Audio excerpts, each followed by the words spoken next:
Good morning friends, welcome to another blog. আজকে আমি শক্তি চট্টোপাধ্যায়ের লেখা একখানা কবিতা পড়ছি। মৃত্যুর বিষয়ে।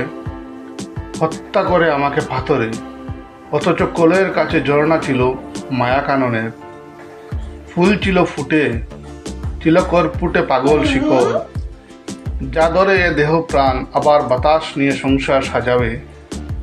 ভেবেছিল এই হাসি, শিশু মুখ, ফুল ফুটে ওঠা আরও কিছুকাল ধরে দেখে যাবে। ভেবেছিল এই সুন্দর সহাস্য সব মানুষের ভালোবাসা পেয়ে সুখী হবে। ভেবেছিল শুধু এই নরম মাটির মধ্যে হাত গুজে প্রার্থনা জানাবে। কে জানাবে? এই আমি, যে পাথরে শুয়ে মৃত্যুর বিষয়ে কিছু কথা বলে যাবে।